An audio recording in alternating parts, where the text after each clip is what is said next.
Good morning po. Tayo po'y mag-aral ng salita ng Diyos, the book of Isaiah chapter 55, verses 6 hanggang 11 po. Sabi po rito, hanapin mo si Yahweh habang siya'y matatagpuan, manalangin ka sa Kanya habang siya'y malapit pa.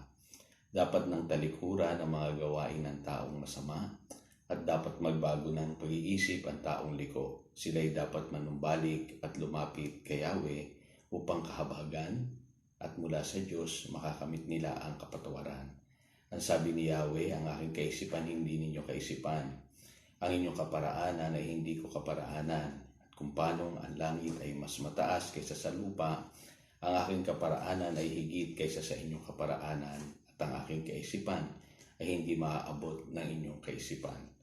Ang ulan at yelo ay bumabagsak mula sa langit at hindi na nagbabalik, kundi dinidilig nito ang lupa. Kaya lumalago ang mga halaman at namumunga at nagbibigay ng butil na panghasik at tinapay upang maging pagkain. Gayon din naman ang mga salita na lumalabas sa aking bibig, ang mga ito'y hindi babalik sa akin na walang katuturan. Tutuparin nito ang aking mga balak at gagawin nito ang aking ninanais. So, bago ang lahat ay nalulungkot po tayo sa dinanas po ng ating maraming kababayan sa pagsalanta po nitong nakaraang bagyong Ulysses.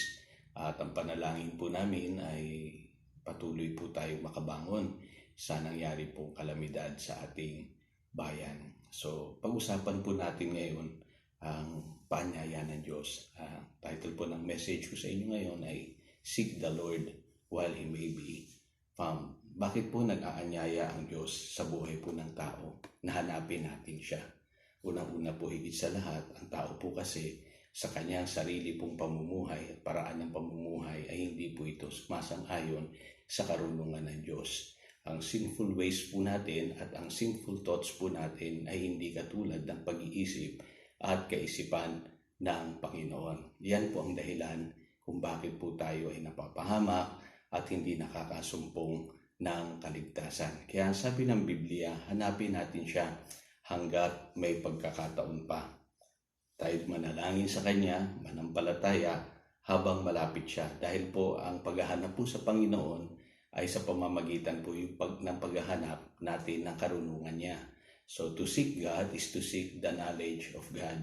Alam po natin na ang Kanyang salita ay pinadala niya rito sa mundong ito to accomplish His purpose. As described here sa verse 10 and 11, kung paano daw po yung ulan at yung niebe o yung snow ay bumabagsak mula sa langit at hindi nagbabalik, kundi dinidilig nito ang lupa, kaya lumalago ang mga halaman at namumunga at nagbibigay ng butil, panghasik at tinapay upang maging pagkain. Gayon din naman, sabi ng Biblia, ang aking mga salita na lumalabas sa aking bibig ay ang mga ito hindi babalik sa akin ng walang katuturan. Tutuparin nito ang aking mga balak at gagawin nito ang aking mga ninanais. So, paraan po ng Diyos para po pagpalain ang mundong ito is through His Word. Kaya yung Kanyang salita, yun po ang source ng Kanyang karunungan na nais niyang iparating sa tao. Napapahamak po ang tao pag hindi natin hinanap ang karunungan na yan.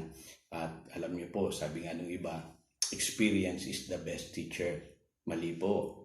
The Word of God is the best teacher. Hindi na dapat muna tayo makaranas ng problema, ng sakit, ng kahirapan, ng pagdurusa kung makikinig lamang po tayo sa karunungan ng Diyos. At ang karunungan ng Diyos po ay nahahayag po yan ngayon sa pamamagitan po ng mabuting balita.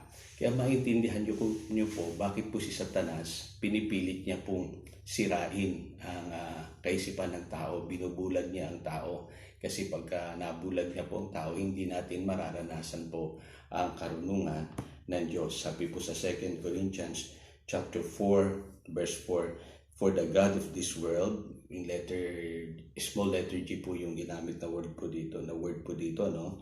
The God of this world has blinded the unbelievers' mind that they should not discern the truth, preventing them from seeing the illuminating light of the gospel of the glory of Christ, the Messiah, who is the image and likeness of God. So gusto ni Satanas na bulagin po ang tao kasi alam po niya pagka ang tao po ay nabulag niya sa pamamagitan ng mga kasinungalingan niya, hindi niya tatanggapin ng tao ang karunungan na nanggagaling sa Diyos na makapagliligtas sa Kanya.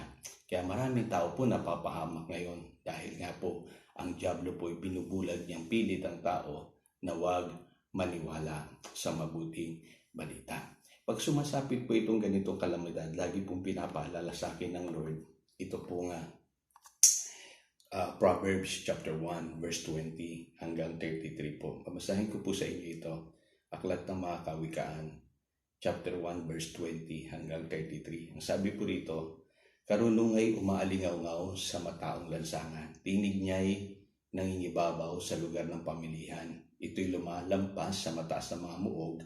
Ang ugong niya'y naririnig sa pintuan nitong mga lungsod. Taong mangmang, walang gustong kaalaman, hanggang kailan katatagal sa abang mong kalagayan, hanggang kailan ka mananatili sa iyong kamangmangan, kailan mo pa iisiping maghanap ng kaalaman. Ang payo ko'y pakinggan nyo at dinggin ang aking pangaral, sa inyo ang diwa ko at ang aking kaalaman.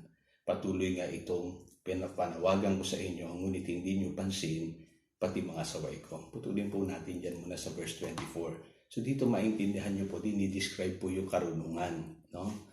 Na nananawagan, sumisigaw sa mga lansangan, at hanggat maaari nag-aanyaya, no, sa mga taong mangmang, sa mga taong napapahamak. Dahil ang Panginoon po sa pamamagitan po ng Proverbs ay gumamit po siya ng figure speech. Actually, ito po yung gospel yung gospel na pinapangaral pa ulit-ulit po sa mga kalsada, isinisigaw na, sabi po rito, lumalampas na sa matataas na muog at ugong niya'y naririnig sa pintuan itong mga lungsod. At maraming tao po, sa kabila po ng pangangaral ng karunungan ng Diyos ng gospel, marami po hindi naniniwala. Kaya po dito po sa verse 25, ito po yung sinabi po ng Proverbs. Sabi, winalang bahala ninyo ang aking payo, ayaw niyong bigyang pansin, paalala ko sa inyo. Dahil dito, kayo'y aking tatawanan. Kapag kayo napahamak, nasaglak sa kaguluhan, kapag kayo hinampas ng bagyo nitong buhay, dinatnan ng kahirapan, ipo-ipo ang larawan, at kung datnan kayo ng hapis at matinding dalamhati. Sa araw na yon ay di ko papakinggan ang inyong panawagan, hahanapin ninyo ako, ngunit hindi masusumpungan, sapagkat itong karunungan di nyo pinahalagahan, kaya Yahweh ay di sumunod ng may lakip na paghalang.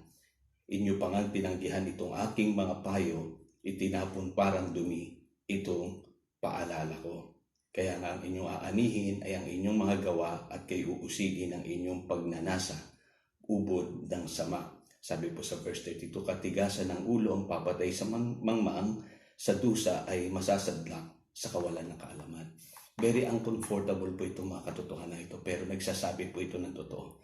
Kasi ang ikaliligtas ng tao ay ang karunungan ng Diyos, ang mabuting balita, ang pangangaral patungkol po sa ginawa ni Kristong pagliligtas sa buhay ng tao. Kaya lang nga po kahit ito'y paulit-ulit nang naipapangaral, ang tao binabaliwala ito. Kaya kahit figure of speech po ito, sabi rito, para bang sinasabi, dahil pinagtawa na ang karunungan, hindi nyo tinanggap, pinagtawa na ng maraming tao, hindi ito nagkaroon ng puwang sa puso ng maraming tao pagdating ng panahon ng problema. Sabi rito, pagdating ng panahon ng bagyo, sabi po rito, hahanapin natin siya. Sabi ng Biblia, pero hindi natin siya masusumpungan. So sana po mga magulang, mga kapatid, magising na po tayo. Sabi sa Hosea 4:6, my people perish because they lack knowledge. Ang gusto po ng Lord, ma-spread ang knowledge of God. Sabi sa Habakkuk chapter 2, verse 14, sabi nga, that the earth shall be filled with the knowledge of the Lord as the water covers the sea. Hindi ko sana baha ang mag-cover po sa ating mga lupain, no? Kundi sana po yung kaalaman at karunungan na nanggaling sa Diyos ang mag-cover po sa ating mga buhay, nang sa gayon hindi tayo mapahamak. Kung familiar po tayo sa John 3:16, alam po natin yun, basahin po natin yung 17 to 21. At ito po yung pagpapaliwanag po sa gospel nitong mga katotohanan ito. Ang sabi po rito, Isinugo ng Diyos ang kanyang anak hindi upang hatulan ng parusa ang sanlibutan, kundi upang iligtas ito sa pamamagitan niya. Ngunit hinatulan ng parusa ang sumasampalataya, ngunit hindi na hinatulan ng parusa ang sumasampalataya sa anak, ngunit hinatulan na ang hindi sumasampalataya, sapagkat hindi siya sumampalataya sa kaisa-isang anak ng Diyos. Ganito ang paghatol ng Diyos na parito sa sanlibutan ng ilaw, ngunit inibig pa ng tao ang dilim kaysa liwanag, sapagkat masasama ang kanilang mga gawa. Kinasusuklahan ng mga gumagawa ng masama ang ilaw, ni hindi lumalapit dito upang hindi mahayag ang kanilang mga gawa. Ngunit ang namumuhay ayon sa katotohanan ay lumalapit sa ilaw upang maihayag na ang mga ginagawa niya ay pagsunod sa Diyos. Mga kapatid, samantalahin po natin habang nariyan po yung ilaw. Seek the Lord while He may be found.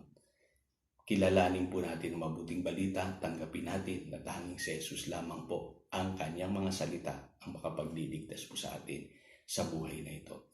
Kaya seek the Lord while He may be found. Sana mag-isip-isip po tayo sa mga nagaganap sa mundong ito. Gusto po ng Diyos na lumaganap ang mabuting balita at hindi tayo mapahamak, hindi tayo maparusahan sa buhay na ito, kundi tayo ay maligtas. Again, pagpalain po kayo ng Panginoon sa araw na ito. In Jesus' name, God bless.